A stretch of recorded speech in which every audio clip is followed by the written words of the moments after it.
So, very good afternoon to all the students present in our today's class of Basic Electrical and Electronics Engineering offered by the Electrical Engineering Department of MITS Gwalior. Today is 23rd of December 21 and we are covering the unit number 2. And till yesterday class we have covered the RL circuit and RC circuit and RLC circuit. जिसमें RC circuit का जो part था वो मैंने आप लोग को दिया था कि आप लोगों को करना है, तो होपफुली आप लोगों ने किया होगा। और यदि किसी को डाउट है आरसी सर्किट के फेजर डायग्राम में या कुछ एनालिसिस के पार्ट में, तो आप अभी पूछ सकते हैं। सर यस सर जो हम पावर ट्रायंगल और इम्पीडेंस ट्रायंगल बना रहे हैं तो उसमें जो यस अपन मतलब ले रहे हैं जैसे P Q yes active power और रिएक्टिव पावर ले रहे हैं सर, वो वेक्टर्स ले रहे हैं क्या अपन? हाँ, वो वेक्टर एडिशन है। वो पावर ट्रायंगल है ना, वो वेक्टर एडिशन है। एक वेक्टर जहाँ पे एंड होगा वहां से दूसरा स्टार्ट होगा, और फिर जो रिजल्टेंट होगा वो स्टार्टिंग पॉइंट से एंड पॉइंट को ज्वाइन करेगा, तो वो वेक्टर डायग्राम है वो। सर तो जब अपन ने जो आई था, जब उसको अपन ने एक्स एक्स एक्सिस में लिया था कि हाँ वो हाँ सेम हो जाए आई अपनी, हाँ तो हाँ जो अपना वीसी था, वीसी हाँ तो 90 डिग्री मतलब हाँ लैग हो जाएगा उसमें। हाँ। वीसी एक्चुअली वो फेजर डायग्राम था। फेजर डायग्राम और वेक्टर डायग्राम का यही डिफरेंस है कि हमारा जो फेजर डायग्राम है वो 360 डिग्री रोटेट कर सकता है, क्योंकि फेजर डायग्राम हम ओरिजिन को रेफरेंस लेके बनाते हैं। और जब भी हम डायग्राम को ओरिजिन में रेफरेंस लेके बनाते हैं, जैसे मैं आपको बताता हूँ एग्जांपल लेकर के।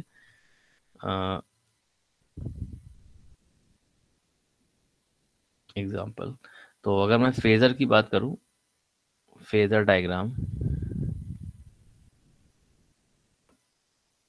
तो फेजर डायग्राम जब भी हमने ड्रॉ किया तो एक ओरिजिन पॉइंट लिया और इसके रिस्पेक्ट में एक रेफरेंस लाइन को सिर्फ लिया, और वोल्टेज और करंट जो भी प्लॉट करे वो यहाँ पे प्लॉट करे। जैसे मान लीजिए मैं कहता हूँ वोल्टेज कहीं यहाँ पर है और करंट मैंने यहाँ प्लॉट किया, और यहाँ पे एंगल लिख लिया मैंने थीटा। अब मैं इस फेजर को 360 डिग्री एंगल पे कहीं भी रोटेट कर सकता हूँ, क्लॉकवाइज या एंटी क्लॉकवाइज भी, क्योंकि उसमें नेचर चेंज नहीं होगा। मान लीजिए कि मैं इस करंट को कहता हूँ कि नाउ करंट को मैं चाहता हूँ ये रेफरेंस एक्सेस पे आ जाए। आप करंट को यहाँ पर लेकर के आ गए, ये हो गया करंट। इसके रिस्पेक्ट में वोल्टेज जो है वो यहाँ कहीं पहुंच जाएगा, this will be the voltage भी, और एंगल थीटा जो पहले था वही सेम एंगल थीटा अभी भी यहाँ पर रहेगा। तो फेजर का जो रोटेशन है वो पॉसिबल है, और मीनिंग चेंज नहीं होता है। क्यों? क्योंकि फर्स्ट वाले केस में भी वोल्टेज के रिस्पेक्ट में करंट लैग कर रहा था बाई एंगल थीटा, और सेकंड केस में भी वोल्टेज के रिस्पेक्ट में करंट लैग कर रहा है बाई एंगल थीटा। लेकिन जब हम वेक्टर डायग्राम की बात करते हैं, if I take the vector diagram, तो वेक्टर डायग्राम में क्या मिलेगा आपको? In the case of vector diagram, taking the case that you are adding the voltages, मान लीजिए वी आर वोल्टेज है, यहाँ पे हमने देखा कि वी एल वोल्टेज जो था वो 90 डिग्री पे था, और ये जो आपके पास जो वी सी वोल्टेज है वो सॉरी जो आपके पास रिजल्टेंट वोल्टेज वी है वो कहीं यहाँ पर होगा। तो वेक्टर डायग्राम ड्रॉ करने का जो प्रोसीजर है वो एकदम अलग है। वो कैसे है? एक वेक्टर आपने वी आर को ड्रॉ किया, जहाँ पर वी आर एंड हुआ वहां से आपने वी एल को ड्रॉ किया, फिर वी आर और वी एल का जो रिजल्टेंट वोल्टेज है वो वी वोल्टेज है, तो आप स्टार्टिंग पॉइंट यहाँ से लेकर के एंड पॉइंट को ज्वाइन करते हैं तो वो वेक्टर बनता है। तो this is the basic difference between vector diagram and the phasor diagram, जिसमें आपको थोड़ा सा कंफ्यूजन हुआ था। सर सर पर यस। जो पावर ट्रायंगल बनाया था सर, तो इसमें हाँ जो वीसी इंटू आई किया था कि हाँ हाँ जिससे हमारा जो रिएक्टिव पावर है वो आ जाए, हाँ हाँ हाँ कैपेसिटर की जो हाँ हाँ। रिएक्टिव पावर वो आ जाए। तो सर ओके जो वीसी इंटू आई बन रहा है ना सर, वो वेक्टर के हिसाब से नेगेटिव वाई डायरेक्शन में बन रहा है। ओके तो सर वो ओके वेक्टर तो है, तो वो तो ओके नेगेटिव आएगा ना सर साइन। वो ओके पूछ रहा ओके। था सर मैं। समझ गया मैं। जैसे मान लीजिए मैं इसी डायग्राम की बात करता हूँ, ये एक आरएल सर्किट है, आप इस आरएल सर्किट की बात कर रहे हैं, ठीक है। तो आरएल सर्किट के लिए आपने यहाँ पे वी आर और वी एल और वी आपने प्लॉट किया है। तो इसमें जब आप आई से मल्टीप्लाई कर रहे हैं तो आई आप जो ले रहे हैं वो एक I R M S value ले रहे हैं। जब इसमें आप आई से मल्टीप्लाई कर रहे हैं तो आप एक I R M S value से मल्टीप्लाई कर रहे हैं, और यहाँ पर भी I R M S value से मल्टीप्लाई कर रहे हैं। और जब आपने यहाँ पर फेजर डायग्राम ड्रॉ किया था इसी के केस में, तो फेजर डायग्राम में हमने क्या लिया था? फेजर डायग्राम में हमने उसके नेचर को फॉलो किया था। But here what we are doing, we are just multiplying a constant value I R in all the three values V R V L and V value, क्योंकि हमने पहले भी इसके डेरिवेशन किए और हमें उसके रिजल्ट से पता है कि जो पावर जो एवरेज पावर होता है वो V R M S I R M S से आता है। VRMS IRMS cos फाई से आता है।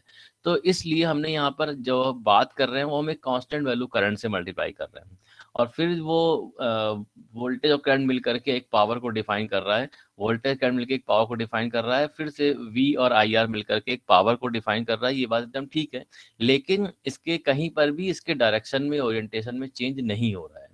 क्योंकि जैसे आप अगर बात करें, हमने जो डेरिवेशन किया था, जैसे हमने, आपने कंफ्यूजन खत्म हो जाएगा अभी, आपने इंस्टेंटेनियस पावर के लिए जो फॉर्मूला लिखा था, तब इंस्टेंटेनियस पावर के लिए जो फॉर्मूला लिखा उसमें आपने लिखा कि VM साइन ऑफ थीटा आपने यहाँ पर लिया, या फिर ओमेगा टी, थीटा या फिर मैं कहता हूँ ये ओमेगा टी है, मल्टीप्लाइड बाई, अब आप आई लिखोगे तो आप लिखोगे IM sine of omega T minus angle theta, इस पर्टिकुलर केस के लिए जो RL सर्किट है। लेकिन जब आप इसको इंस्टेंटेनियस सॉल्व करने के बाद जब आप इसकी एवरेज वैल्यू लेते हो, तो एवरेज वैल्यू जो आप लेते हो तो आपको रिजल्ट क्या मिला था, VRMS IRMS cos of theta angle मिला था। या फिर जो जितने भी केसेस थे, क्योंकि आपने जब लास्ट में एवरेज लिया तो एवरेज आने के बाद उसका एक रिजल्ट आ रहा था। तो यहाँ पर जो वोल्टेज है वो किसी इक्वेशन को डिनोट नहीं कर रहा है, ये जो करंट है किसी इक्वेशन को डिनोट नहीं कर रहा है। और जो हमने यहाँ पर डायग्राम ड्रॉ किया हुआ है वहाँ पर भी हमने RMS वैल्यू को लेकर के इसको ड्रॉ किया हुआ है, इसीलिए हमने कंसिडर किया है वोल्टेज के ओरिएंटेशन जो हमारे पास फेजर बन के आ रहे थे, उस वोल्टेज को हमने ले लिया, उस वोल्टेज की डायरेक्शन को फॉलो करते हुए हमने यहाँ पर वेक्टर डायग्राम बना दिया। लेकिन जब करंट को मल्टीप्लाई किया तो हमने वहाँ पर एक कांस्टेंट वैल्यू को अज्यूम करते हुए करंट को से मल्टीप्लाई किया और उसको हमने फिर पावर ट्रायंगल में कन्वर्ट कर दिया। तो ये आपके पास पावर P बन के आता है, this is power Q and this is power S power, इस तरह से, और ये एंगल बन करके आता है थीटा डिग्री का angle. I think now the thing will be clear to you. Yes sir. Okay, तो ये हम, इसके अलावा किसी और का कोई डाउट और है RC सर्किट के लिए, RLC सर्किट के लिए वगैरह? अच्छा, आप कल मैंने पावर का एक्सप्रेशन प्रूव करा था क्या कल की क्लास में? इंस्टेंटेनियस पावर, मान लीजिए मैं बात करता हूँ RL सीरीज, एक तो डिस्कशन ये हो गया, कम टू सर केस 3 चल रहा था sir, VL equal to case VCQ। 3 चल रहा था, लेकिन एक मिनट में पूछता हूँ, मान लीजिए मैं RL सीरीज सर्किट की बात कर रहा हूँ, RL सीरीज सर्किट सबको समझ में आ गया है, अच्छे से आ गया है, कल हमने क्लास में किया भी था RL सीरीज सर्किट। इसमें हमने वोल्टेज कंसीडर किया था V is equal to VM sine of omega T, फिर हमने फेजर डायग्राम ड्रॉ करके करंट की इक्वेशन लिखी थी, तो करंट की इक्वेशन आई थी I is equal to IM sine of omega T minus किसी एंगल को हमने ले लिया थीटा डिग्री एंगल। ये हमने इतना प्रूफ कर लिया था। इसके बाद इंस्टेंटेनियस पावर, ये शायद मैंने कल के क्लास में नहीं किया था या मुझसे रह गया, तो P instantaneous will be equal to V into I, V will be equal to VM sine of omega T and I will be equal to IM sine of omega T minus theta, इस तरह से ये यहाँ निकल करके आएगा। ये शायद मैंने नहीं किया कल की क्लास में, कोई इसको बता सकता है क्या किया था या नहीं? सर ऐसा करा था वो थीटा की जगह π/2 लेके। ओके ओके, वो ठीक क्योंकि है, RL के अंदर तो π/2 सेलेक्ट करता है इसलिए। ओके ओके ठीक है, तो मैं जस्ट इसको लिख देता हूँ, अभी क्लियर हो जाएगा। Then it will become as VM into IM sine of omega T into sine of omega T minus theta degree, ये आ जाएगा। अगर मैं यहाँ पर डिवाइड बाई 2 करूँ और यहाँ पे मल्टीप्लाइड बाई 2 करूँ तो ये फॉर्मूला बनेगा 2 साइन ए इंटू साइन बी का। क्या कोई बता सकता है ये फॉर्मूला क्या होता है, 2 साइन ए इंटू साइन बी का फॉर्मूला? ये सॉल्व होकर के क्या आ जाएगा, कोई हेल्प करेगा? cos A minus B minus cos A plus B। Cos क्या हो जाएगा इसमें सॉल्व करने के बाद, क्या रिजल्ट आएगा? Cos of omega theta plus theta, cos of omega t, omega t आएगा, सर थीटा आएगा शायद, थीटा आएगा, ओके, थीटा आएगा sir omega cos of theta, sir theta आएगा, cos of theta minus minus cos A plus 2 omega T minus theta. cos omega theta, sorry 2 omega t, cos omega. Cos 2 Cos omega. Omega T minus 2 omega T minus 2 omega theta. हाँ ये yes sir. Sir. Okay ठीक है, तो ये आ गया आपका result, ठीक है। इस टाइम मुझे ऐसा लग रहा है कि ये कल की क्लास में रह गया था, लेकिन इसलिए मैं फिर कर देता हूँ। तो ये आपके पास रिजल्ट आ गया इंस्टेंटेनियस पावर का कि आरएल सर्किट के केस में, जैसे हम आर में कर रहे थे, जैसे हम एल में कर रहे थे, सी में कर रहे थे, वैसे ही हमने आरएल सर्किट में भी वोल्टेज और करंट की इक्वेशन लिखी और उसके बाद इंस्टेंटेनियस पावर लिखा। इंस्टेंटेनियस पावर के बाद हमारा जो स्टेप होता था, जो हमें रिक्वायर्ड है एवरेज पावर। तो एवरेज पावर को जब हम कैलकुलेट करते थे तो हम लिखते थे average of instantaneous power means average of PINST। अब मुझे क्या करना है, यहाँ पर सिर्फ इसकी वैल्यू को पुट कर देना है यहाँ पर। तो इंस्टेंटेनियस पावर की वैल्यू मैं पुट करता हूँ VMIM/2 cos theta, VM into IM/2 bracket cos of theta minus cos of 2 omega T minus theta, cos of 2 omega T minus theta. ये आ गया रिजल्ट इस तरह से। अब हमें एवरेज वैल्यू लेनी है, तो एवरेज लेने के लिए हम क्या करते हैं, हम इसको कर देते हैं पार्ट में कर देते हैं। तो ये this will become as average value of first part. First part क्या हो जाएगा, VM इंटू IM/2 मल्टीप्लाई कर देते हैं cos ऑफ थीटा, एक पार्ट तो ये हो गया, माइनस फिर ये हो जाएगा average value of VM into IM/2 cos of 2 omega T minus theta. ये आ गया इस तरह से। अगर मैंने गलत कहीं नहीं किया है तो इस तरह से यहाँ पर इक्वेशन बन के आएगी, इस तरह से एक ये टर्म बन करके आएगा। अब आपको मुझे बताना है कि फर्स्ट वाले केस में जो फर्स्ट वाला पार्ट है इसकी एवरेज वैल्यू क्या होगी और सेकंड वाले पार्ट की एवरेज वैल्यू क्या होगी। क्या कोई हेल्प कर सकता है मेरी इस पार्ट में? What will be the average value of this case and what will be the average value of this case? Anyone? Sir zero से पाई फुल साइकिल में चल रही है ना सर? फुल साइकिल के लिए सर फुल साइकिल के लिए। फुल साइकिल के लिए, हाँ फुल साइकिल के लिए लेके चलना है। हाँ तो सर सबसे पहले जीरो वाले का आएगी। जीरो रहेगा, इस वाले केस की वैल्यू को मैं क्या ले सकता हूँ? तो जीरो। जीरो। इस वाले केस की वैल्यू को सर जीरो, ये भी जीरो। यहाँ भी इधर भी कॉस आ रहा है, इधर भी कॉस आ रहा है, तो मैंने इसको जीरो ले लिया दोनों तरफ से। ठीक है, अब मैं आपको बोलता हूँ कि ये वाला जीरो जो मैंने लिखा हुआ है ये गलत है और ये जो मैंने जीरो लिखा हुआ है ये सही है। मतलब ये वाली वैल्यू जो जीरो आपने बताई ये गलत आंसर है, ऐसा नहीं है। और ये जो वैल्यू आपने जीरो बताई ये सही आंसर है। क्या अब आपको इस हिंट के बाद आप इस बात को समझ सकते हैं या एनालाइज कर पा रहे हैं कि ऐसा मैंने क्यों बोला? सर कॉस थीटा कांस्टेंट हो जाएगा। Yes, very good. इस वाले केस में जो कॉस थीटा है वो एक कांस्टेंट वैल्यू है, जबकि सेकंड वाले केस में cos 2 omega T minus theta है। और एक्सेस जब हम बनाते हैं तो हम एक्सेस में क्या लेते हैं, ओमेगा टी एक्सेस लेते हैं। ओमेगा टी एक्सेस में आप थीटा मतलब एक पर्टिकुलर एंगल, थीटा की कुछ वैल्यू होगी 10 डिग्री 20 डिग्री 30 डिग्री, जितनी भी वैल्यू होगी।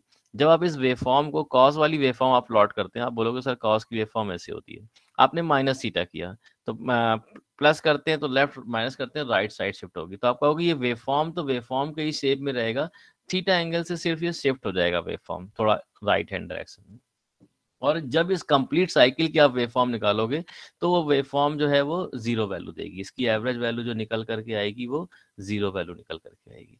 लेकिन यहाँ पर कॉस थीटा जो है ये कांस्टेंट वैल्यू है। वो आपने जो भी 10 डिग्री 20 30 डिग्री जो भी आपने अज्यूम किया सेकंड वाले केस में, या जो भी वैल्यू थी इसकी आपने पुट करी, then it will become a constant value. मान लीजिए cos 60 है तो वैल्यू इसकी 1/2 होगी।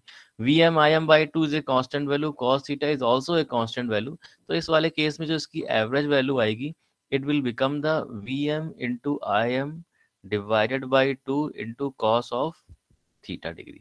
और सेकंड वाला जो केस है वो क्या हो जाएगा, जीरो हो जाएगा। तो यहाँ पर एवरेज वैल्यू के लिए जो फॉर्मूला निकल करके आएगा it will be the P average is equal to, अब VM/√2 लिख देंगे तो VRMS, IM/√2 लिख देंगे तो IRMS, और ये cos ऑफ थीटा यहाँ पे जाएगा। यही एवरेज पावर का जनरल फॉर्मूला जो अभी तक हम यूज करते आ रहे थे, हर जगह वैलिड है, VI cos Y इसको हम बोलते हैं। और पावर क्या होगा, वो वॉट पावर होगा। क्या ये बात क्लियर है या किसी को डाउट तो नहीं है इसमें? No sir. Yes sir. Omega T, ठीक है।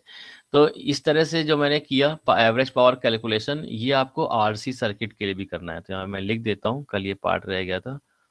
Also calculate the average power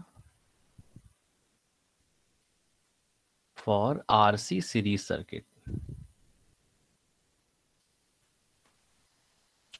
और इस केस जो आप सॉल्व करेंगे तो आपको रिजल्ट फिर से वही मिलेगा कि average value will be P average is equal to V R M S I R M S cos theta ही रिजल्ट आएगा।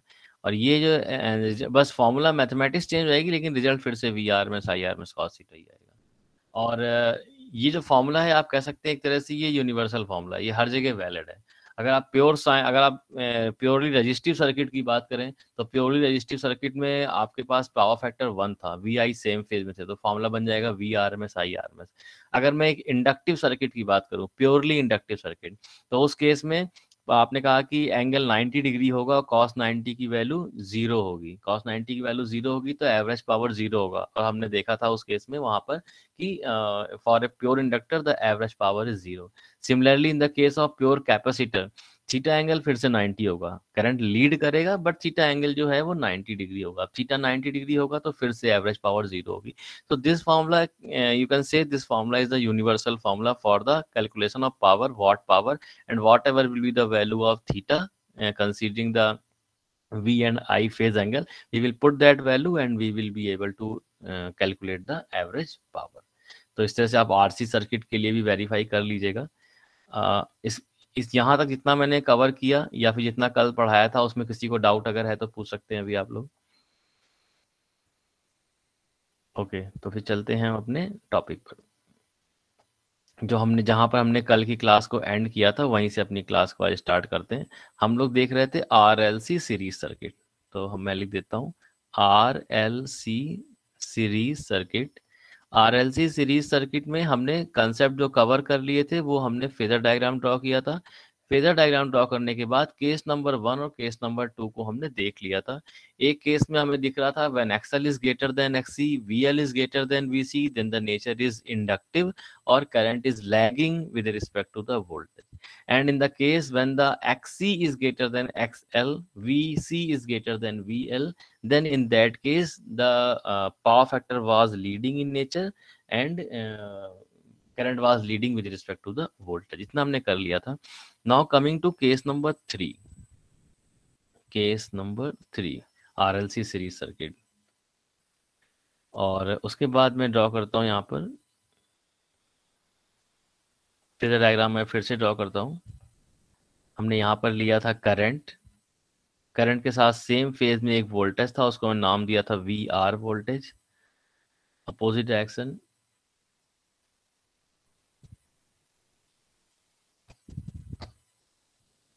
थोड़ा सा इरेज करता हूँ, ठीक है।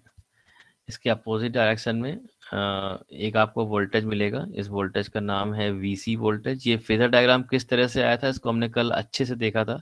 This is VL voltage, this one is VC voltage, and the angle between the VL and VR is 90 degree. The angle between the VC and VR is also 90 degree. Now what will happen? अब हमने case number 3 लिया। Case number 3 का मतलब ये कि we are assuming that the VL is equal to VC। इसको हम ऐसे लिख सकते हैं VL is equal to I into XL, और VC को हम लिख सकते हैं I इंटू XC। से आई कैंसिल आउट हो जाएगा और रिजल्ट यहाँ निकल करके आएगा XL is equal to XC।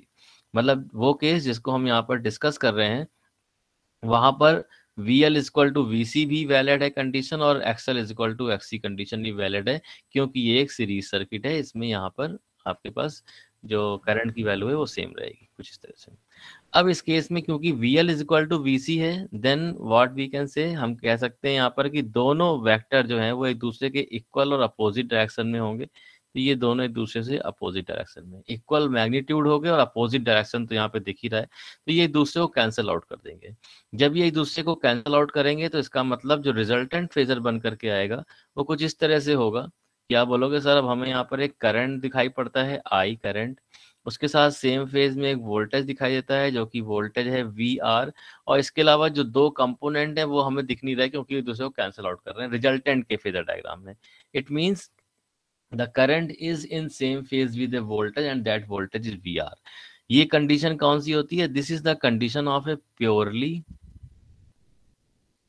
Resistive circuit, purely resistive circuit. क्योंकि प्योरली रेजिस्टिव सर्किट की कंडीशन होती है कि cos of theta is equal to 1, क्योंकि पावर फैक्टर एंगल थीटा कितना हो जाएगा 0 डिग्री होता है। तो ये एक ऐसी कंडीशन है, अगर आप इसको लैब में कभी एक्सपेरिमेंट ही परफॉर्म करें, हम प्रैक्टिकल कराएंगे लास्ट में देखेंगे, तो एक ऐसी सिचुएशन है जिसमें आप सप्लाई वोल्टेज जब मेजर करोगे, सब सप्लाई वोल्टेज आप प्रोवाइड करोगे तो वो वैल्यू ज़्यादा होगी, और जब आप उस वोल्टेज को एलिमेंट से अक्रॉस मेजर करोगे तो वो वैल्यू कम निकलेगी। मतलब if I again draw circuit diagram, so it will be like कि आपने सप्लाई वोल्टेज यहाँ पे V प्रोवाइड किया और 3 एलिमेंट यहाँ पे आपने कनेक्ट कर दिए, R, एक एलिमेंट L लगा दिया और एक एलिमेंट C लगा दिया, और कंडीशन कुछ आपने ऐसे मेंटेन करी कि XL is equal to XC की कंडीशन है जो थोड़ी देर पहले हमने देखा। तो इसमें क्या होगा कि जो वोल्टेज यहाँ पर बन रहे होंगे इन दो एलिमेंट के अक्रॉस, अगर आप वोल्टेज को मेजर करो, if you connect a volt meter here, then this volt meter will show the value of 0 volt. आपको 0 वोल्ट यहाँ दिखाया, जितना वोल्टेज इसने प्रोड्यूस किया अपवर्ड डायरेक्शन में उतना ही वोल्टेज इसने प्रोड्यूस किया डाउनवर्ड डायरेक्शन में, और नेट वोल्टेज क्या हो जाएगा 0। और यहाँ पर जो वोल्टेज वी आर है उसका इन दोनों के डायरेक्शन से कोई मतलब नहीं है, तो वी आर वोल्टेज जो है वो मेजर आप कर सकते हो। अगर मैं यहाँ पर कुछ ऐसे चेंजेस करूँ, नया वोल्ट मीटर लेकर के आया और यहाँ पर मैंने उसको मेजर किया, इन स्टार्ट और एंड टर्मिनल के क्रॉस मैंने यहाँ पर लगा दिया वोल्ट मीटर, तो इस वाले वोल्ट मीटर की जो रीडिंग आएगी, it will show the reading of V R volt. जो आपके पास वी आर वोल्टेज है वही रीडिंग आपको मिलेगी, और क्यों मिलेगी वो आप समझ सकते हो। तो ये एक बहुत ही कह सकते हैं कि this will B astonish type condition, जिसमें हमें बहुत ही आश्चर्य होगा कि हम सप्लाई वोल्टेज जो प्रोवाइड कर रहे हैं और जब एलिमेंट के अक्रॉस वोल्टेज को मेजर कर रहे हैं तो वोल्टेज रिड्यूस होकर मिल रहा है, वोल्टेज कम होकर मिल रहा है हमको। उसका रीजन ये है कि दो एलिमेंट L और C, ये दो एलिमेंट जो हैं उनकी प्रॉपर्टीज एक दूसरे से बिल्कुल ही अपोजिट है, दोनों से एकदम अपोजिट प्रॉपर्टी रखते हैं, और वो एक दूसरे के वोल्टेज को नलीफाई करने की कोशिश करेंगे, और इस सिचुएशन में जब दोनों इक्वल होंगे तो कंप्लीटली नलीफाई करके उसको 0 भी कर सकते हैं। तो this condition will be known as the resonance condition. This is called as the this condition is resonance condition.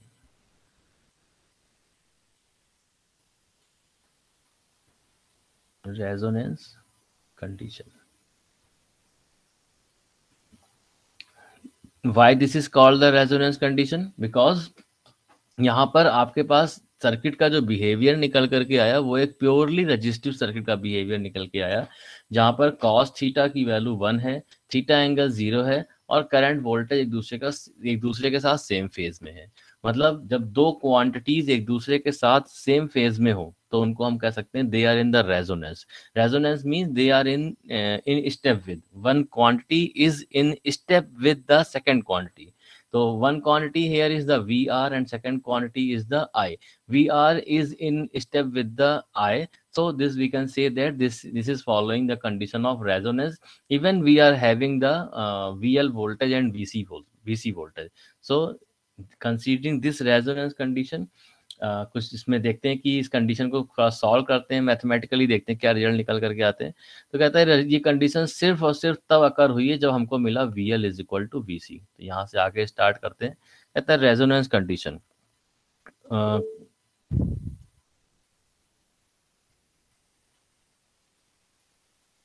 Condition for resonance, condition for resonance in RLC series circuit, RLC series circuit, VL is equal to VC first condition. फिर कहता है VL को हम लिख सकते हैं I into XL, VC को हम लिख सकते हैं I इंटू XC। I से I कैंसिल आउट हो जाएगा तो यहाँ रिजल्ट निकल करके आएगा XL is equal to XC। XL की वैल्यू होगी 2πf/L और एक्ससी की वैल्यू होती है 1/2πf/C। इसको फर्दर सॉल्व करें अगर, तो कहता है यहाँ से आप निकाल सकते हैं 2πf²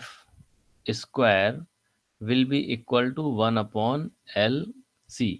इसको अगर फर्दर सॉल्व करते हैं तो यहाँ से फ्रीक्वेंसी निकल करके आएगी f is equal to 1/2π√L/C। This condition is known as the resonance condition. यहाँ पर इसको हम, क्योंकि रेजोनेंस कंडीशन की बात कर रहे हैं, तो इस फ्रीक्वेंसी को हम बोलते हैं FR frequency.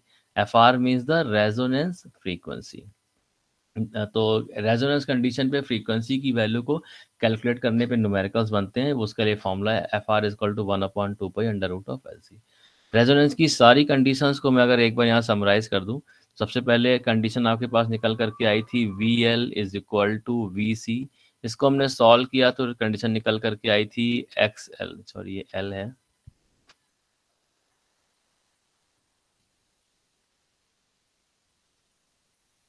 the second condition was the XL is equal to XC। Third condition, ये सबसे मोस्ट इंपॉर्टेंट कंडीशन है कि power factor cos theta must be equal to unity. ये सबसे इंपॉर्टेंट है, या फिर यूनिवर्सल कंडीशन कह सकते हैं, यूनिवर्सल कंडीशन। cos थीटा यहाँ पे निकल करके आएगा, थीटा की वैल्यू आप लिखोगे तो वैल्यू आ जाएगी 0 डिग्री। और जब हमने इसको फ्रीक्वेंसी के लिए सॉल्व किया तो FR की वैल्यू निकल करके आती है 1/2π√L/C। ये रिजल्ट निकल करके आता है। तो आपको ये सारी की सारी कंडीशंस याद रखनी पड़ेंगी। पेपर में कई बार ऐसे पूछता है calculate the resonance frequency, data is given. कभी पूछेगा calculate the frequency when the power factor is unity. तो आपको सोचना पड़ेगा कि फ्रीक्वेंसी तब पूछ रहा है जब पावर फैक्टर यूनिटी है, इसका मतलब रेजोनेंस कंडीशन की बात कर रहा है। या पूछेगा कि calculate the frequency of the circuit at which we can maintain the inductive reactance is equal to capacitive reactance। इसका मतलब XL is equal to XC की बात कर रहा है, मतलब रेजोनेंस कंडीशन की बात कर रहा है। तो वहां पर भी FR की वैल्यू फॉर्मूला जो होगा 1/2π√LC करके फॉर्मूला होगा। इसमें किसी को डाउट, रेजोनेंस कंडीशन को लेकर किसी को कोई डाउट है अगर तो पूछ सकते हैं अभी। सर रेजोनेंस कंडीशन के लिए ना cos थीटा 1 होगा। रेजोनेंस कंडीशन के लिए cos थीटा, क्योंकि cos थीटा 1 जैसे मैंने बताया, इसीलिए मैंने यूनिवर्सल क्यों लिखा। किसी भी इलेक्ट्रिकल सर्किट की अगर हम बात करें तो कोई भी इलेक्ट्रिकल सर्किट, चाहे वो सीरीज हो, जैसे हम यहाँ सीरीज को डिस्कस कर रहे हैं, चाहे वो पैरेलल हो या उसमें कोई एलिमेंट हो जाए, कोई एलिमेंट हटा दिया जाए, नया ऐड कर दिया जाए, तो वो जो रेजोनेंस कंडीशन जो होगी उसका मतलब हमने कहा कि to be in step with, मतलब दो क्वांटिटी सेम डायरेक्शन में आ जाए, सेम दिशा में है अगर, तो VR और I के हम सेम फेज में होने की बात कर रहे हैं तभी रेजोनेंस होगा। जब सेम फेज की बात कर रहे हैं तो थीटा एंगल 0 होगा, थीटा एंगल 0 होगा तो पावर फैक्टर यूनिटी होगा। तो वो यूनिवर्सल कंडीशन इलेक्ट्रिकल सर्किट के रेजोनेंस में होने के लिए, for any electrical circuit to be in the resonance condition the power factor should be the unity। और यहाँ पर ये जो बाकी जो कंडीशन है वो सारी की सारी एक सीरीज सर्किट के लिए, अगर हम पैरेलल सर्किट को सॉल्व करें तो वो वैल्यू चेंज हो जाएंगी। VL equal to VC parallel circuit में नहीं मिलेगा, सीरीज में मिलेगा। लेकिन cos theta is equal to 1 ये आपको ऑल द टाइम मिलेगा, चाहे सीरीज हो, पैरेलल हो या कोई भी कॉम्बिनेशन हो, इसलिए यूनिवर्सल है। यस, नेक्स्ट वोल्टेज लॉस होगा सर? बेटा आपकी आवाज कट रही है, समझ नहीं पाया मैं आप क्वेश्चन। सर जो अभी आपने बोला सर वोल्टेज डाउन हो जाएगा, हाँ हाँ, तो डायग्राम बताया था सर, वो किस फॉर्म में होगा सर वोल्टेज लॉस? किस फॉर्म में होगा वो, मतलब उसके मैग्नीट्यूड में रिड्यूस होगा। मतलब वो आपको वोल्टेज कम होते हुए, वोल्टेज सर्किट में सप्लाई वोल्टेज रिड्यूस नहीं होगा, सप्लाई से आप वोल्टेज दे रहे हो, लेकिन जब आप वोल्टेज को मेजर करोगे तीनों एलिमेंट के अक्रॉस में तो नेट वोल्टेज आपको रिड्यूस वोल्टेज मिलेगा, यहाँ पर इस तरह से मिलेगा। जैसे कि आप ये मानो कि अगर आपने जो सप्लाई वोल्टेज दिया वो इस V की इक्वेशन में बोलता हूँ कि मान लीजिए 220 साइन ओमेगा टी है, मतलब आपने वोल्टेज की मैक्सिमम वैल्यू को 220 दिया, तो आप 220 वोल्टेज जब दे रहे हो यहाँ पर, तो आप चाहोगे कि वो 220 वोल्टेज कहीं यहाँ पर आ रहा है। मान लीजिए कि रेजिस्टेंस के अक्रॉस वोल्टेज 220 में से केवल 50 वोल्ट इस रेजिस्टेंस के अक्रॉस है, बाकी सारा वोल्टेज इंडक्टर और कैपेसिटर के अक्रॉस लिंक हो गया। लेकिन और जब आप उसको यहाँ पे मीजर करोगे इस वाले वोल्ट मीटर में, तो आपको 50 दिखा रहा है। कौन सा 50? जो वी आर के अक्रॉस थे। आप बोलोगे 220 मैक्सिमम वोल्टेज हम यहाँ सप्लाई में दे रहे हैं, और तीनों एलिमेंट के बाद जब इन दो टर्मिनल के अक्रॉस देख रहे हैं, तो पैरेलल में जब देख रहे हैं तो यहाँ पर वोल्टेज 50 ही क्यों दिख रहा है? यहाँ सप्लाई में 220 और यहाँ वोल्टेज केवल 50, तो बचा वोल्टेज गया कहाँ? ऐसा क्या हो रहा है? तो वो वोल्टेज की जो डायरेक्शन है वीएल और वीसी के अक्रॉस, वो वहां पर नलीफाई हो रहा है, एक दूसरे को कैंसिल आउट कर रहे हैं, तो आपको वोल्टेज जो है मेजर करने पे नहीं मिलेगा इन एलिमेंट्स के अक्रॉस में। बात क्लियर हुई आपको? Yes sir. सर उस वोल्टेज से सर क्या हो रहा है सर? वो हीट बन रहा है? नहीं, कुछ भी नहीं हो रहा है। वो वोल्टेज एग्जिस्ट कर रहा है, बट एक दूसरे को नलीफाई कर रहा है। Voltage is existing here, VL is also having the voltage here. The voltage will exist. This is the VL voltage, and across the capacitor there is a voltage VC voltage. But when you will measure the voltage, then it will show that the voltage value is very less. It is equal to VR only, क्योंकि वो दूसरे को cancel out कर रहे हैं। Sir अपन V L क्या मतलब ये वीएल मेजर करने के लिए अगर अपन यहाँ पे वोल्टमीटर लगाएंगे तो दिखाएगा वोल्टेज? हाँ बिल्कुल दिखाएगा। जब आप केवल इंडक्टर के अक्रॉस लगाओगे ना, तो वो आपको दिखाएगा वोल्टेज, आपको शो करेगा। लेकिन जब आप इंडक्टर और कैपेसिटर दोनों के अक्रॉस लगाओगे, तब आपको वैल्यू आपको दिखेगी। मतलब आपको अगर आप पोलैरिटी चेक के साथ लगाएं इंडक्टर आप वोल्ट मीटर, तो आपको इंडक्टर के अक्रॉस लगाओगे तो वो एक डायरेक्शन शो करेगा, और जब कैपेसिटर के अक्रॉस लगाओगे तो अपोजिट पोलैरिटी में उसके डायरेक्शन को शो करेगा, और जब दोनों के अक्रॉस लगाओगे तो नेट वोल्टेज 0 होगा वो। सर यस सर, इधर अपन वीआर और आई के सेम फेज की बात कर रहे हैं। सर आपने बोला था रेजोनेंस में जो कोई सा भी इलेक्ट्रिकल सर्किट है, उसमें क्वांटिटीज, दो क्वांटिटीज के बीच में मतलब सेम फेज रहेगा। तो वो दो क्वांटिटीज कुछ भी हो सकती है ना सर?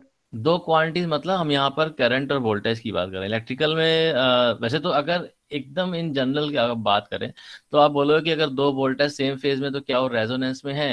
तो रेजोनेंस का जो रियल मीनिंग है कि सेम फेज में है, सेम डायरेक्शन में है, तो उनको रेजोनेंस कर सकते हैं। लेकिन हमने स्पेसिफिकली रेजोनेंस जो डिफाइन किया हुआ है, वो डिफाइन किया हुआ है कि वोल्टेज और करंट सेम फेज में होने चाहिए और पावर फैक्टर यूनिटी होना चाहिए। मतलब इलेक्ट्रिकल रेजोनेंस की अगर आप बात करेंगे, जो टर्म हम यूज कर रहे हैं, पढ़ रहे हैं, तो उसमें आप वोल्टेज और करंट को लेकर के ही डिफाइन करेंगे। तो मतलब आप शायद बात समझ गए होंगे कि हमने जब हम चीज़ों को बेसिक से उठाते हैं, लेकिन हम कई बार चीज़ों को डिफाइन कर देते हैं। तो अब इलेक्ट्रिकल टर्म में वो डेफिनेशन बन गई है। आप भले ही किसी को कितना समझाते रहिए कि वो सेम फेज में दो वोल्टेज हैं, तो वो भी रेजोनेंस में कहे जा सकते हैं, लेकिन वो इस बात को इसलिए नहीं मानेंगे क्योंकि बुक्स में लिखा हुआ है कि वोल्टेज करंट सेम फेज में है, इसलिए वो रेजोनेंस में है। तो दैट पार्ट इज ओके, लेकिन हम इसको ऐसे ही डिफाइन करेंगे, है ना। तो अगर हम बात करें यहाँ पर एक टर्म और डिफाइन कर लेते हैं। मान लीजिए देखते हैं इम्पीडेंस की वैल्यू क्या होगी। आरएलसी सीरीज सर्किट है, तो आरएलसी सीरीज सर्किट के केस में क्या होता है, इम्पीडेंस के लिए फॉर्मूला हम सबको पता है, Z is equal to under root of R square plus XL minus XC square. ये फॉर्मूला हमने कल देखा था, ये आ गया फॉर्मूला। अब इस वाले केस में क्योंकि यहाँ पर हमने देखा हुआ है कि XL is equal to XC, if XL is equal to XC then this value will be 0। और यहाँ से इम्पीडेंस कितना आ जाएगा, Z is equal to R। यही थोड़ी देर पहले हम कह भी रहे थे कि सर्किट प्योरली रेजिस्टिव होगा, तो in this case the Z value will be the Z is equal to R value, this will be the value. और अगर मैं करंट की बात करूं, in the resonance condition what will be the current value will be I is equal to V by Z formula होता है हमारे पास। तो यहाँ पर फॉर्मूला क्या हो जाएगा, during the resonance condition the voltage will be VR and the Z value will be the R value, this will be the current value. कुछ इस तरह से आपको यहाँ पर करंट यहाँ पर मिलेगा। तो इसको VR नहीं, सॉरी, ये V वोल्टेज होगा, supply voltage, V divide by R हो जाएगा, क्योंकि हम सप्लाई के अक्रॉस करंट की बात कर रहे हैं। मैं लिख देता हूँ, कंफ्यूजन ना हो। जो I करंट की मैं बात कर रहा हूँ, वो I करंट में यहाँ पर बात कर रहा हूँ, this is the I current. तो उसमें वोल्टेज हमने V कंसीडर किया, और ओवरऑल सर्किट का जो नेचर है रेजिस्टिव है, तो हमने यहाँ पर Z वैल्यू को R निकाला। तो वोल्ट करंट इंस्टेंटेनियस करंट है ना? हाँ, ये इंस्टेंटेनियस करंट है, बिल्कुल इंस्टेंटेनियस करंट है। तो ये वैल्यू आ गई। ये सारे के सारे रिजल्ट जो है वो रेजोनेंस सर्किट के रिजल्ट हैं। इसके बाद कुछ छोटे छोटे न्यूमेरिकल सिर्फ आपकी अंडरस्टैंडिंग डेवलप करने के लिए मैं कराना चाहूँगा यहाँ पर, जिससे आपको समझ में आए। मान लीजिए कि मैं बोलता हूँ कि एक रजिस्टर ये है, सबसे सिंपल क्वेश्चन तुरंत आप लोग कर लोगे। 3 रजिस्टेंस ले लिए मैंने, ठीक है। और इस रेजिस्टेंस का नाम मैंने दिया R1, इसको नाम दिया मैंने R2, इसको नाम दिया मैंने R3। R1 के अक्रॉस में बोलता हूँ कि वोल्टेज जो है वो 2 वोल्ट है, और R2 के अक्रॉस जो वोल्टेज है वो 3 वोल्ट है यहाँ तक, और R3 के अक्रॉस जो वोल्टेज है वो 5 वोल्ट है। This is 5 volt. आपको बताना है कि what will be the net voltage across terminal A and B। What will be the value of VAB, कोई बता सकता है? एकदम सिंपल क्वेश्चन है, इसमें कुछ करना नहीं है, ज़्यादा सोचना भी नहीं है। 10 वोल्ट 10 वोल्ट 10 वोल्ट है ना, बिल्कुल। तो VAB मतलब आप बोलोगे सीरीज में सारे वोल्टेज अगर होंगे तो उनको ऐड कर देंगे, 2 + 3 + 5, ये आंसर आ जाएगा 10 वोल्ट। इसमें तो किसी को कोई डाउट होना ही नहीं चाहिए। इसके बाद जो नेक्स्ट क्वेश्चन मैं दे रहा हूँ, अब मैंने यहाँ पर क्या किया, इसमें थोड़ा मैं चेंज करता हूँ। अब की बार मैंने यहाँ पर एक रजिस्टर लगाया और इसके साथ सीरीज में लगा दिया एक इंडक्टर। इसको मैंने बोला कि यहाँ पर जो वोल्टेज है वो क्या है, 3 वोल्ट, और इसको मैंने बोला कि ये वोल्टेज जो है वो 4 वोल्ट। इस तरह से वोल्टेज है यहाँ पर। अब आपको बताना है कि टर्मिनल A और B के अक्रॉस नेट वोल्टेज कितना होगा। What will be the voltage VAB, कोई बता सकता है? सर 5 वोल्ट 5 वोल्ट, एक आंसर आता है 5 वोल्ट। और कोई इसके अलावा? सर 5 ही आएगा। 5 ही आएगा, ठीक है। अगर किसी को ऐसा लग रहा है कि VAB के अक्रॉस जो वोल्टेज होगा वो 3 + 4 = 7 वोल्ट होगा, तो ये आंसर गलत है। ऑब्जेक्टिव क्वेश्चन में क्वेश्चन आएगा और आपको कंफ्यूजन होगा, 5 वोल्ट सही है। 5 वोल्ट सही क्यों है?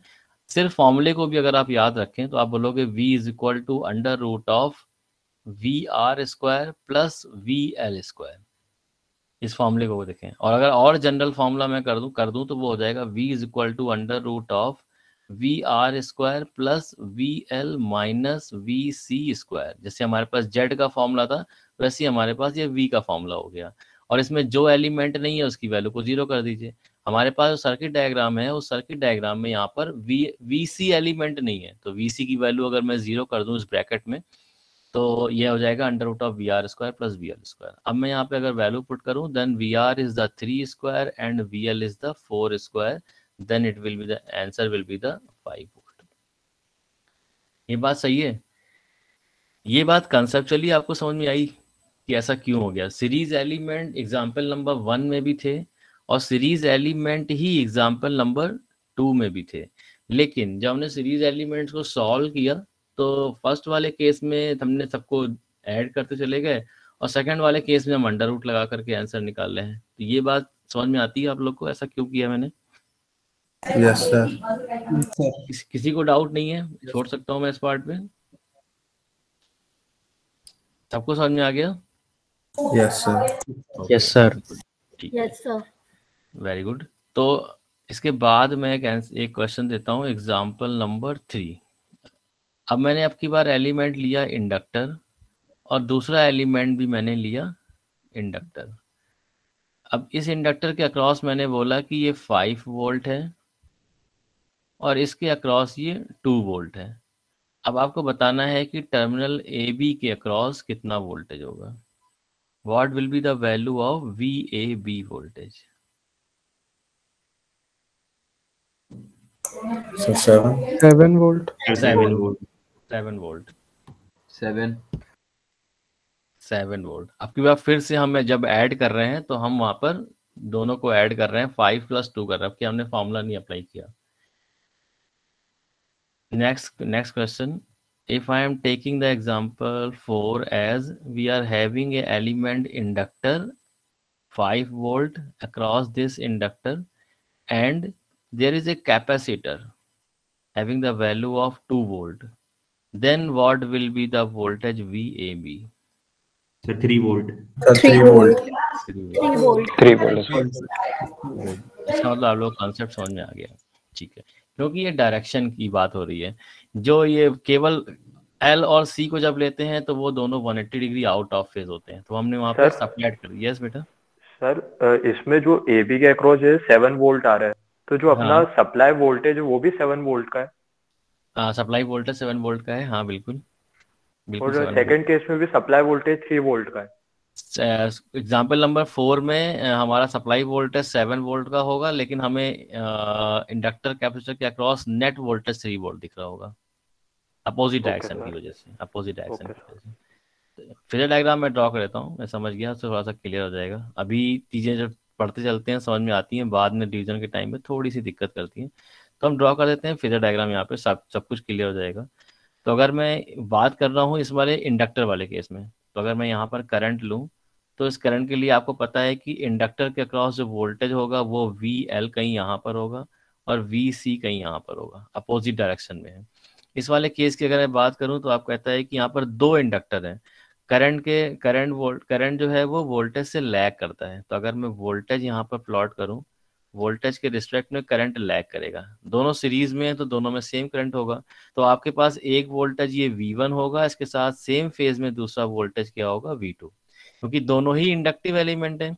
अगर आप दोनों के लिए अलग अलग ड्रॉ करें डायग्राम, फेजर डायग्राम, तो करंट भले ही लैग कर रहा है लेकिन दोनों वोल्टेज दोनों इंडक्टर के अक्रॉस हैं, दोनों करंट के रिस्पेक्ट में 90 डिग्री लीड कर रहे होंगे, या फिर वोल्टेज के रिस्पेक्ट में करंट 90 डिग्री लैग कर रहा होगा। तो ये दो वोल्टेज जो है वो सेम फेज में, इसलिए हमने दोनों को यहाँ पर ऐड कर दिया। यहाँ पर ये दोनों वोल्टेज VL और VC एक दूसरे से अपोजिट डायरेक्शन में थे, इसलिए हमने इसको यहाँ पर सब्ट्रैक्ट किया था, यहाँ पे 3 आ रहा था। इस वाले केस में अगर देखें 3 था, हाँ 2। अगर हम RL सर्किट की बात करें, इस वाले केस में देखें, इसमें अगर आप ड्रॉ करोगे फेजर डायग्राम तो आप बोलोगे अगर करंट को आपने यहाँ पर ले लिया तो रजिस्टेंस वाले केस में जो VR है वो कहीं यहाँ पर मिलेगा, और जो आपके पास VL है, VL कहीं यहाँ पर मिलेगा। ये VL है और VR है। तो इस वाले केस में जब आप ड्रॉ करोगे फेजर डायग्राम तो आपको मिलेगा कि जो आपका रिजल्टेंट होगा V, it will be under root of VL square plus VR square, जो मैंने यहाँ वही आंसर यहाँ पे लिखा हुआ है। इस वाले केस की अगर हम बात करें, रजिस्टेंस की बात करें, तो रजिस्टेंस वाले केस में अगर हम ड्रॉ करेंगे फेजर डायग्राम तो करंट तो यहाँ मिल गया। अब V1 voltage, V2 voltage, V3 voltage ये हमेशा सेम फेज में होंगे, तो तीनों को हमने ऐड किया था, V1 plus V2 plus V3। फॉर्मूले से भी ठीक है, लेकिन फेजर डायग्राम एक ऐसा मेथड है जो कहीं पर भी आपको गलती नहीं करने देगा, आप सही करोगे तो फेजर डायग्राम से भी सारी चीज़ें यहाँ पर वैलिडेट हो जाती हैं। अभी तक जितना देखा उसमें किसी को कोई डाउट तो नहीं? No sir. Okay good. तो इसके बाद आते हैं नेक्स्ट कंसेप्ट पे। जो कंसेप्ट इज द, इसका कुछ न्यूमेरिकल्स हमें करने हैं, वो हम नेक्स्ट क्लास से स्टार्ट करेंगे। थ्योरेटिकल पार्ट कंप्लीट कर लेते हैं। पावर पढ़ रहे हैं तो रेजोनेंस पढ़ रहे हैं तो पावर फैक्टर के बारे में, importance of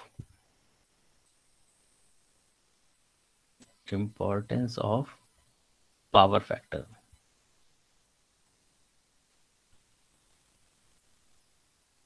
importance of power factor, ये हमारे लिए आज एक टॉपिक है। जो थियोरेटिकल टॉपिक की बात करें तो अपनी यूनिट 2 का लास्ट टॉपिक है, इसके न्यूमेरिकल हमको करने होंगे, रेजोनेंस के न्यूमेरिकल और कुछ और न्यूमेरिकल भी। तो पहले देखते हैं importance of power factor. Power factor के लिए कहता है कि मान लीजिए कि आपके पास एक सप्लाई है, घरों में सप्लाई जो हमारे पास आ रही है, उस सप्लाई को मैं ले लिया और इसके लिए जो वोल्टेज है उस वोल्टेज की RMS वैल्यू को मैं लिख देता हूँ 230 वोल्ट का हमारे पास ये वोल्टेज है, ठीक। और जैसे ही सोर्स को कनेक्ट करेंगे तो यहाँ पर एक करंट का फ्लो मिलेगा। अब हमने अपने घर में एक इस सप्लाई के अक्रॉस एक लोड लगा दिया, केवल एक सिंपल सिंपल लोड लगाए थे, और इस लोड के लिए हमने कहा कि इसकी रेटिंग दी गई है। इस लोड की जो पावर रेटिंग है वो आपको दी गई है, मान लीजिए आप ले लेते हैं 2 किलोवाट इसकी पावर रेटिंग है, ठीक है।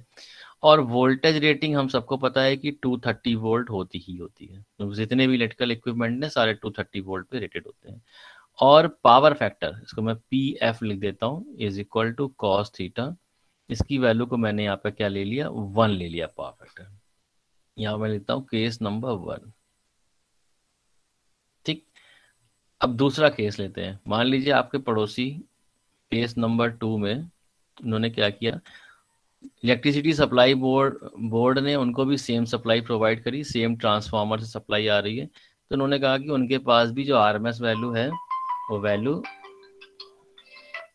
RMS वैल्यू जो VR की वैल्यू है वो कितनी होगी, 230 वोल्ट होगी, ठीक है। और इसके बाद यहाँ से क्या होगा, एक करंट का फ्लो होगा, ये करंट का फ्लो हो रहा है। और इन्होंने जो लोड लगाया हुआ है इलेक्ट्रिकल लोड, उसको मैं करंट कर देता हूँ इन्होंने सेम लोड, मान लीजिए कोई इलेक्ट्रिक फैन है, कहते हैं फैन तो खैर 2 किलोवाट का नहीं होगा, कोई दूसरा इलेक्ट्रिक लोड है, पावर रेटिंग उसकी कितनी है, 2 किलोवाट की पावर रेटिंग है। वोल्टेज रेटिंग जो उसकी है वी, वो भी 230 वोल्ट की है जो पहले था। जस्ट मिनट बेटा।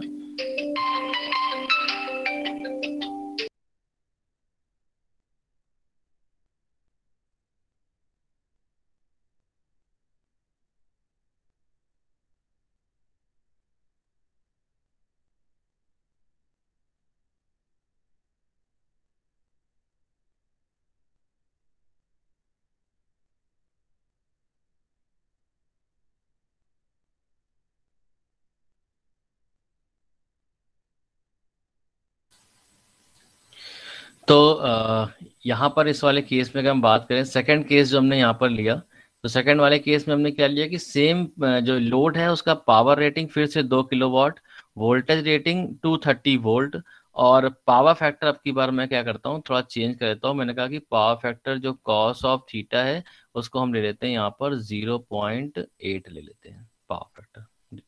उसके बाद थर्ड केस एक और ले लेते हैं, कंपैरिजन में और अच्छा हो जाएगा। इन केस नंबर 3, कोई आपके तीसरे पड़ोसी, उन्होंने गए मार्केट में, उन्होंने वही सेम सप्लाई, तो उनके पास सेम ही आ रही है सप्लाई बोर्ड से, V R is equal to 230 volt की सप्लाई। करंट यहाँ पर जो फ्लो होगा उसे हम कैलकुलेट कर लेंगे। मार्केट जा करके सेम लोड परचेज किया, अब की बार इन्होंने P is equal to 2 kilowatt का लोड लिया, उसमें लिखा हुआ है, मेंशन है। वोल्टेज रेटिंग जब देखी उस लोड की तो वो 230 वोल्ट की रेटिंग है। इन्होंने थोड़ा सस्ता ले लिया तो पावर फैक्टर वहां पर क्या हो गया, cos theta is equal to 0.6। 3 लोग मार्केट गए, तीनों लोगों ने केवल पावर और वोल्टेज रेटिंग देखी, तीनों ने कहा कि हम 2 किलोवाट का 230 वोल्ट का लेकर के आए, सबको सिमिलर लगा। केस नंबर 3 वालों का सबसे सस्ता था, केस नंबर 2 वालों का थोड़ा महंगा था, केस नंबर 1 वालों का सबसे महंगा था। कारण समझ में नहीं आया, वो बाद में समझ में आएगा कि कारण ऐसा क्यों है। पावर फैक्टर केस 1 में 1 है, केस 2 में 0.8 है और केस 3 में 0.6 है। ठीक है, अब हम करते हैं थोड़े से कैलकुलेशंस। ओके, अब हम कैलकुलेट करते हैं यहाँ से करंट की वैल्यू। तो हमें पावर के लिए एक फॉर्मूला पता है, P is equal to V into I into cos phi, cos theta या कॉस ऑफ फाई। यहाँ से हम आई की वैल्यू कैलकुलेट करेंगे। आरएमएस वैल्यू दी है तो मैं यहाँ पे सब बार बार आर नहीं लिख रहा हूँ, it mean they are the RMS value. I will be equal to P divided by V cos of theta, ये आ जाएगा। तो यहाँ से हमने आई कैलकुलेट किया, I is equal to power 2 kilowatt, 2 means 2 into 10⁻³ हो गई power, divide by voltage 230 volt का सप्लाई वोल्टेज हमारे घरों में आता है वो ले लिया, कॉस फाई की वैल्यू को हमने यहाँ पर 1 ले लिया। सेकंड केस में कैलकुलेट करेंगे, तो सेकंड केस में जो करंट की वैल्यू आएगी, this current value will be again 2 kilowatt, means 2 into 10⁻³ divided by 230 volt का सप्लाई वोल्टेज हमारे घरों में आ रहा है। अब क्या पावर फैक्टर कितना ले लिया, 0.8 ले लिया। थर्ड केस में हमने देखा यहाँ पर आई की जो वैल्यू है, आई वैल्यू इज 2 इंटू 10⁻³, फिर से वही same power, divided by 230 volt का voltage multiplied by power factor 0.6। अब क्या आप इन तीनों केसेस में कैलकुलेट करके मुझे वैल्यू बता सकते हैं, क्या वैल्यू आएगी आई की वैल्यू केस नंबर 1 में, मैं इसको I1 कर देता हूँ, केस नंबर 2 में I2, पहले केस में 8.6 8.6 एम्पियर। ठीक है, फर्स्ट केस में मुझे, आप लोग बाकी लोग भी वेरीफाई करते रहिएगा कि मैं कैलकुलेट नहीं कर रहा हूँ, 8.6 एम्पियर। सेकंड में 10.86, सेकंड में कितना आ रहा है, 10.86, 10.86, सेकंड में आ जाएगा आपका 10.86 एम्पियर। ठीक है, और थर्ड केस में 14.49, 14.49। सभी लोगों ने चेक कर लिया, सेम आ रहा है result? Yes sir. Okay, yes sir. तो अब मैंने चेक किया, यहाँ पे कैलकुलेट किया I1, I2 और I3। अब देखिए रिजल्ट को अगर हम कंपेयर करें तो रिजल्ट में चेंजेस किस वाले पॉइंट पर आ रहे हैं, चेंज आ रहे हैं करंट वाले पॉइंट पर। करंट वाले पॉइंट को मैं हाईलाइट करते हुए चलता हूँ यहाँ पर, अभी आपको पता चल जाएगा। अभी आपने जो भी इक्विपमेंट मार्केट जाए परचेज किया वो सेम पावर रेटिंग का था, सेम वोल्टेज रेटिंग का था, लेकिन पावर फैक्टर अलग था। जब पावर फैक्टर आपने 1 लिया तो उस केस में करंट की वैल्यू कम है, 8.6 एम्पियर। पावर फैक्टर थोड़ा सा पुअर हो गया, जो इक्विपमेंट है उसका पावर फैक्टर 0.8 हो गया, करंट की वैल्यू 8 से बढ़ करके 10.86 एम्पियर हो गई। और पावर फैक्टर यदि और पुअर हो जाता है, 0.6 होता है, तो करंट की वैल्यू इंक्रीज होकर के 14 हो गई। अब करंट की वजह से क्या होगा, आपके पास जो जहाँ सर्किटरी लगे हुए थे, जो लोड के लिए कनेक्शन के लिए यहाँ पर एक वायर लगा हुआ था, यहाँ पे वायर के थ्रू करंट का फ्लो हमेशा कहाँ हो रहा है, इस वायर के थ्रू करंट हो रहा है। अब इस यहाँ पर जो करंट की वैल्यू आपने कैलकुलेट करी, तो आपने कहा ये वैल्यू कितनी है, 8.6 एम्पियर। यहाँ पर आपने आई कैलकुलेट किया, आपने कहा कि 10.86 एम्पियर। और उसके बाद थर्ड केस में जब आई कैलकुलेट किया तो इसकी वैल्यू आई 14.49 एम्पियर। अब देखिए इससे दिक्कत क्या होगी, इस हाई करंट के फ्लो की वजह से यहाँ पर जो मान लीजिए तीनों घरों में सेम तरह के वायर लगे हुए हैं, सेम वायर कैपेसिटी है, वायर की कैपेसिटी मान लीजिए 10 एम्पियर की कैपेसिटी है, वायर जो है वो 10 एम्पियर की करंट को कैरी कर सकता है। तो फर्स्ट वाले केस में कोई दिक्कत नहीं होगी, सर्किट प्रॉपर वर्क करेगा। सेकंड केस में करंट की वैल्यू सर्किट की जो कैपेसिटी 10 एम्पियर है उससे थोड़ा सा ज़्यादा है, तो इनके केस में हीटिंग होगी, वायर में हीटिंग होगी, वायर की लाइफ कम हो जाएगी। और थर्ड वाले केस की अगर बात करें तो थर्ड वाले केस में करंट जो है वो लिमिट से काफ़ी ज़्यादा है, तो यहाँ पे हीटिंग ज़्यादा होगी और सर्किट जो है वो बहुत जल्दी खराब हो जाएगा, सर्किट में हीटिंग की प्रॉब्लम होगी, क्योंकि I2R लॉसेज जो है वो बढ़ जाते हैं। तो पावर फैक्टर जो है वो बहुत ही इंपॉर्टेंट रोल प्ले करता है किस केस में, इस केस में कि आपकी करंट कितनी ड्रॉ होने वाली है। जो इसको आप बुक्स में पढ़ेंगे, तीनों एग्जाम्पल को मैं अगर को एक समराइज करना चाहूँ जो आप बुक में या नोट्स में मेरे पढ़ेंगे, तो उसको कुछ इस तरह से लिखा गया है। कहता है कि हमारे पास सर्किट के लिए पावर का फॉर्मूला होता है V into I into cos theta, ठीक है। फिर लिखते हैं कि power is constant. Power constant क्यों, क्योंकि मैंने जब कंपेयर किया अपने एग्जांपल में तो तीनों में सेम पावर रेटिंग लेकर के रखे, तो बोलता है पावर विल बी कांस्टेंट। कहता है voltage is constant. Why the voltage is constant, क्योंकि सारे इलेक्ट्रिकल इक्विपमेंट एक कांस्टेंट वोल्टेज 230 वोल्ट या 220 वोल्ट पे वर्क करते हैं। कहता है ठीक है, तो अब यहाँ पर हम आते हैं फिर से इक्वेशन नंबर 1 पे, तो इसको हम लिख सकते हैं P/V is equal to I cos theta. ये रिजल्ट निकल कर जाएगा। P is a constant value, V is a constant value. It means the I cos theta will also be a constant value. If I cos theta is constant, it means the result you can write here as I into cos of theta is equal to constant. तो power factor जब reduce होगा, if you are reducing the power factor, then current will increase in order to maintain the constant value. I think ये बात सबको समझ में आ गई होगी। जितना पावर फैक्टर आप रिड्यूस करेंगे उतना करंट की वैल्यू इंक्रीज होगी, क्योंकि उसे यहाँ पर राइट हैंड साइड में कांस्टेंट वैल्यू को मेंटेन रखना है। उसी को हमने एग्जांपल से यहाँ पर देखा। तो poor power factor will lead to the flow of the high current. तो पहला जो power factor, poor power factor के जो डिसएडवांटेज है, disadvantage of poor power factor, poor power factor.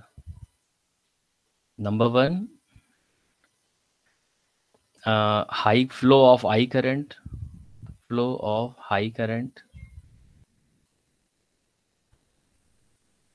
Number 1 हो गया। Number 2, high I2R losses, I2R losses.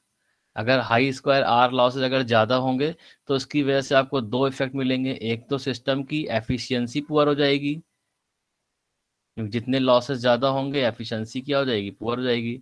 दूसरा I2R loss जहाँ पर ज़्यादा होते हैं वहाँ पर क्या होता है, हीटिंग होती है, हीटिंग की प्रॉब्लम क्रिएट हो जाएगी।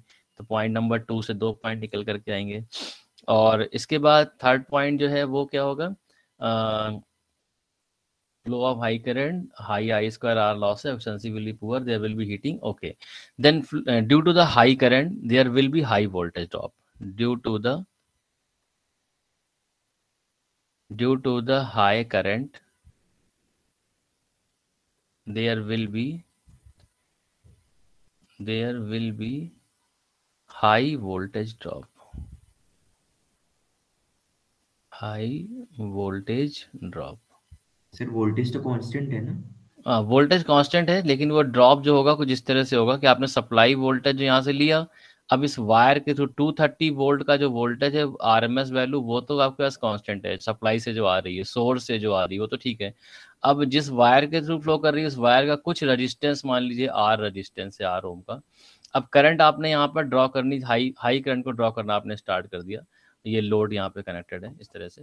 तो जब ये करंट फ्लो करेगा तो यहाँ पे वी आर में से और लोड के अक्रॉस वोल्टेज अगर आप वी एल ले लेते हैं, then formula will become as V R minus I into R, या फिर इंटरनल रेजिस्टेंस मान ली सर्किट का है minus I into R, it will be equal to V L. तो ये ड्रॉप यहाँ पर धीरे धीरे क्या होगा, इंक्रीज होगा, बहुत ज्यादा इंक्रीज नहीं होगा, but there will be some drop of the voltage. जबकि हम चाहते हैं कि 230 ही हमें मिले लोड तक, लेकिन यहाँ पर कहीं ना कहीं ये ड्रॉप जो है वो इंक्रीज करेगा, तो वीएल के अक्रॉस वोल्टेज कम होगा। वोल्टेज रिड्यूस होने से भी अपने लोड की लाइफ जो है वो कम हो जाती है। तो these are the disadvantage of the poor power factor. Paper में क्वेश्चन दो तरह से आ सकता है, what are the disadvantage of poor power factor, तो ये पॉइंट लिख दिए। अगर पेपर में क्वेश्चन आता है what are the advantage of high power factor, तो आप उसमें लिखोगे if the power factor is high then current will be low, तो आपको पॉइंट नंबर 1 बन जाएगा flow of the low current, point number 2 बन जाएगा low I square R losses, high efficiency, low heating, सारे पॉइंट रिवर्स हो जाएंगे, and low voltage drop.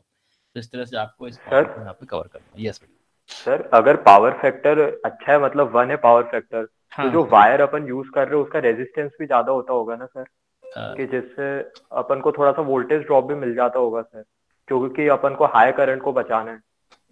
नहीं, रेजिस्टेंस जो होता है वायर का, वो तो जैसे आपने कॉपर के वायर लिए, वो आता है मटेरियल की प्रॉपर्टी पर। सबसे अच्छा कंडक्टिव मटेरियल है वो सिल्वर है, कोई यूज नहीं कर सकता, बहुत कॉस्टली। फिर कॉपर आता है, तो कॉपर की जो रजिस्टिविटी है उसके अकॉर्डिंग उसका रेजिस्टेंस डिफाइन है। अब थोड़ा रेजिस्टेंस तो आपको बियर करना ही पड़ेगा। आपने कहा कि बेस्ट प्रॉपर्टी और कंसीडरिंग अवर इकोनॉमी, भाई आप कहीं के महाराज हैं तो आप लगवा लीजिए, चांदी का भी चलेगा, लेकिन आपने कहा कि हमारी इकोनॉमी के हिसाब से हम कॉपर ही बियर कर सकते हैं। तो कॉपर का आपने वायर लेकर के आए, कॉपर के वायर की रजिस्टिविटी और फिर वो लेंथ होती है, तो लेंथ ऑल्सो मैटर्स। वैसे तो वायर जब हम घरों में लगाते हैं तो हम ये देखते हैं कहाँ से वायर ले जाने में अच्छा लगेगा, लेकिन वायर की लेंथ मैटर करती है, क्योंकि resistance R is equal to rho into L upon A. If the length of the wire is increasing then resistance value will increase. तो प्रॉपर्टी तो चेंज नहीं की जा सकती, क्योंकि जो मटेरियल अवेलेबल है वो तो है ही, लेंथ के अकॉर्डिंग और उसके क्रॉस सेक्शनल एरिया के अकॉर्डिंग वो रेजिस्टेंस जो है वो डिसाइड होता है, तो वो रहता है उस वायर में, ज़्यादा चेंजेस नहीं कर सकते हम। यही था। तो अपन को मीडियोकर करंट ही अपन को फ्लो करवा रहे हैं सर, करंट की हर एक में, मतलब ज्यादा हाई करंट हो जाएगा सर तो। इलेक्ट्रिकल इंजीनियरिंग में करंट की ना कुछ थंब रूल चलते हैं। जैसे आप अपने इलेक्ट्रीशियन का भी घर में आएगा तो उससे पूछना इसमें कितना है, तो बोलेगा कि 5 एम्पियर का सॉकेट है, ये 16 एम्पियर का सॉकेट है। तो कुछ स्टैंडर्ड वायर के गेज में वायर चलते हैं, उनकी जो डायमेंशन होते हैं और जो सॉकेट होते हैं वो इस तरह से मिलते हैं। जैसे एसी के लिए है या वाटर हीटर के लिए, उसमें थोड़ा है कि उसमें उसके प्लग अलग होते हैं, उनके सॉकेट जो होते हैं वो उसमें थोड़ा बिग साइज के होते हैं, तो 16 एम्पियर करंट फ्लो करता है। तो 16 एम्पियर मतलब कि वो 16 एम्पियर तक की फ्लो कर सकते, वो आराम से कर सकता है। अगर आपने कहीं पे सर मतलब वो लोड के हिसाब से करते हैं सर, वो कि जैसे जिससे मतलब अगर हाई करंट भी हो जाए तो शॉर्ट सर्किट नहीं हो जाए। नहीं होगा। अब देखिए, हम ये चीज पढ़ रहे हैं तो हमें समझ में आ रही है, भाई मुझे पता थी या आपने आप पढ़ी तो आपको समझ में आ गई, लेकिन सब लोग तो इलेक्ट्रिकल इंजीनियरिंग नहीं पढ़ रहे, तो इसलिए उसके स्टैंडर्ड बना दिए गए कॉमन मैन के लिए, क्योंकि इलेक्ट्रिसिटी सप्लाई तो हर एक के घर में है। तो उन्होंने 16 एम्पियर पे एक सॉकेट का एक साइज बना दिया, कहा कि इस साइज का होगा, इसमें वाला प्लग, छोटा वाला प्लग इसमें जाएगा नहीं और बड़ा वाला प्लग जो है छोटे वाले में नहीं जाएगा। तो उसमें उसी हिसाब से उन्होंने वायरिंग डिसाइड कर दी। तो कोई भी इलेक्ट्रीशियन आता है, इंजीनियर आता है या कोई भी परचेस करके आता है, तो उसको इतना जरूर पता होता है कि इसमें ये बड़ा वाला सॉकेट है, इसके लिए यहाँ पे घर पे लगवाना पड़ेगा।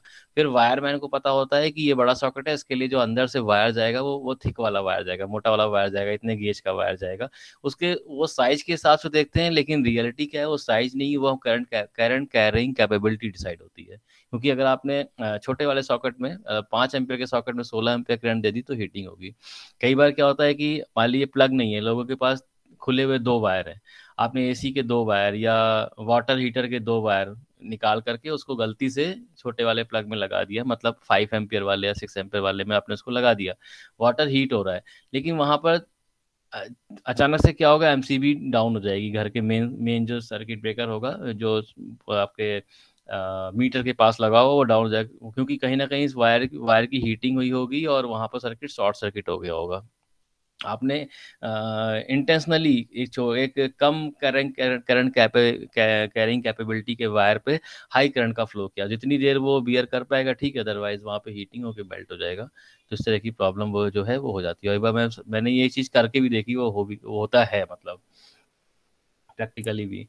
तो इस तरह से ये चीज़ें जो हैं वो डिसाइड होती हैं। तो पावर फैक्टर जो है वो बहुत ही इम्पॉर्टेंट चीज़ है। मतलब पावर फैक्टर को अभी तक 12th तक जो आप लोग पढ़ के आ रहे हैं, पावर फैक्टर सिंपल एक फॉर्मूला cos थीटा या फिर R/Z कैलकुलेशन के लिए। लेकिन अगर आप एज ए इलेक्ट्रिकल इंजीनियर किसी इंडस्ट्री में जाए, या फिर आपके घर में कोई इलेक्ट्रिकल इंजीनियरिंग किसी आपके रिलेशन में या आपके बड़े भाई ने किसी ने की हो, ब्रदर सिस्टर ने, तो जो इंडस्ट्री में हो, तो उनसे पूछेंगे अगर पावर फैक्टर का रोल, तो वो बताएंगे कि पावर फैक्टर बहुत इंपॉर्टेंट पैरामीटर है।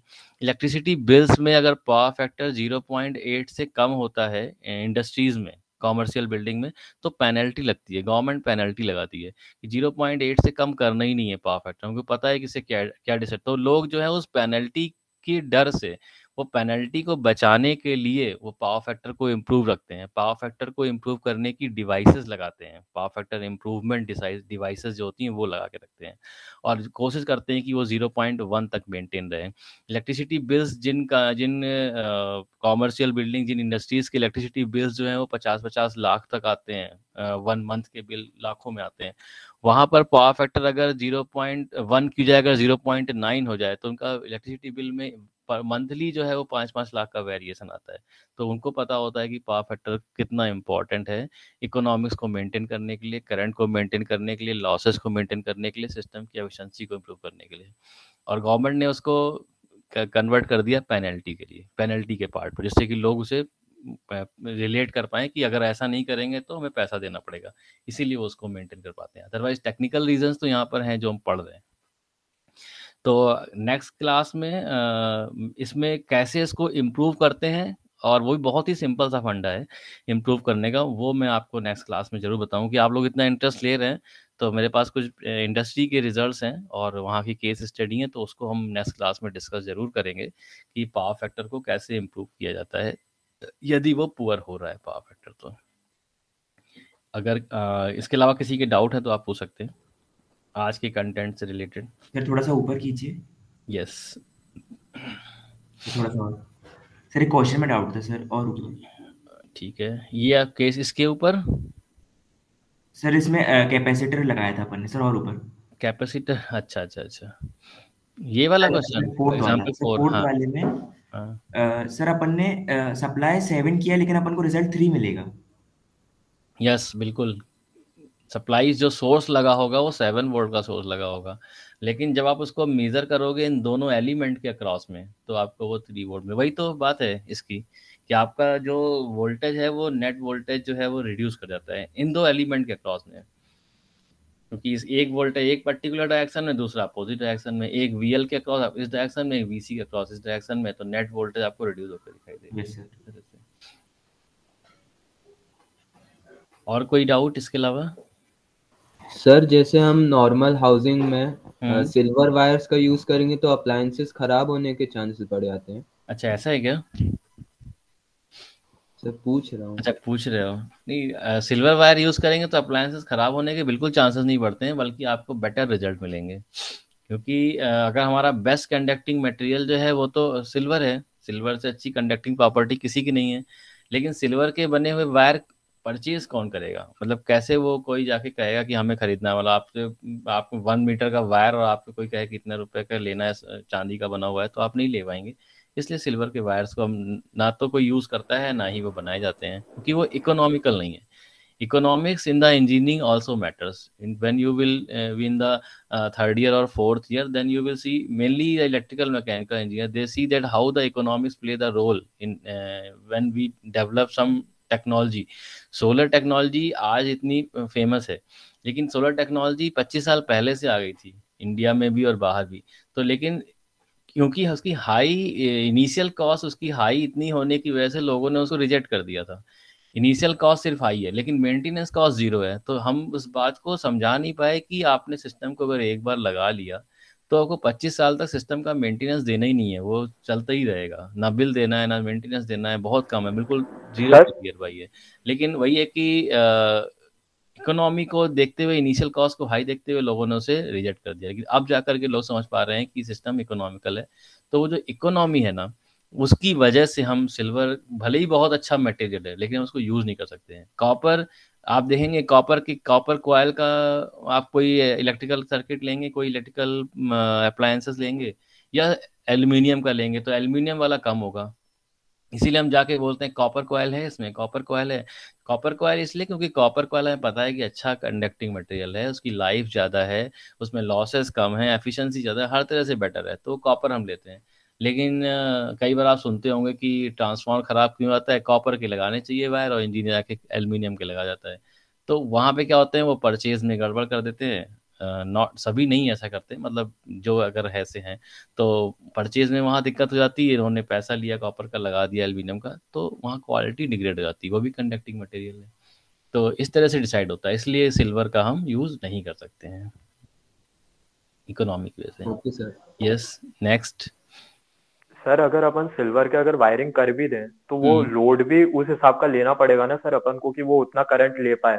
लोड अगर उसका करंट वो तो और अच्छा लोड ले पाएगा। मतलब अगर आप देखें तो मतलब जैसे आपने 16 एम्पियर का वायर लगाया कॉपर का, 16 एम्पियर का लगाया एल्युमिनियम का, 16 एम्पियर का आपने लगाया सिल्वर का, तो सिल्वर वाले में बेटर रिजल्ट मिलेंगे, वोल्टेज ड्रॉप्स कम होंगे, लॉसेस कम होंगे, हीटिंग कम होगी। तो करंट वो जो कैपेबिलिटी की आप बात कर रहे हो, लोड बियरिंग कैपेबिलिटी की बात कर रहे हो, वो तो ठीक है। मतलब वो तो बिल्कुल ठीक बात है, तो लोड के अकॉर्डिंग ही कैलकुलेट करनी पड़ेगी। लेकिन जैसे एल्युमिनियम है, तो आपने एल्युमिनियम का वायर लगाया सेम लोड दिया, कॉपर का लगाया सेम लोड दिया, और आपने सिल्वर लगाया सेम लोड दिया, और फिर कंपेयर किया, तो आपको बेटर रिजल्ट सिल्वर में ही मिलेंगे। लॉसेस एफिशिएंसी वगैरह सब अच्छी मिलेगी सिल्वर में, लेकिन कॉस्ट बहुत ज़्यादा है इसकी। Yes sir. Any other question? Yes sir कल क्विज में एक क्वेश्चन था सर, वोल्टेज रेशियो का। क्वेश्चन था, वो क्वेश्चन फ्रेम करते टाइम कुछ कंफ्यूजन हो गया उसमें, V2/V1 को लेकर के उसका आंसर जो है वो 1/, करके आना चाहिए था, वो लिख दिया था। तो वो क्योंकि वो डाउट में चला गया, इसके पहले AIDS के स्टूडेंट ने भी उस दिन डिस्कस किया था, तो उसका मैं सबको +1 कर दूंगा। बेसिकली कंसेप्ट उसका वही है कि V1/V2 = N1/N2 होता है। एक्सपेरिमेंट में हमने के की वैल्यू को V2/V1 लिखा हुआ था, और पेपर में V1/V2 करके पूछा गया था, और रेफरेंस पॉइंट में दिक्कत हो गई। तो उसके लिए आप बिल्कुल परेशान ना हो, कई लोगों के मेरे पास व्हाट्सएप है, सबको +1 मिलेगा उसमें। यस ठीक है, next. Any other question? Okay, so thank you for attending today's class. We will meet in our next class with the new theory part, hopefully on the Monday. So thank you for attending. Sir attendance thank you sir. Attendance में क्या दिक्कत है बेटा? Attendance में क्या दिक्कत है बेटा? Mark your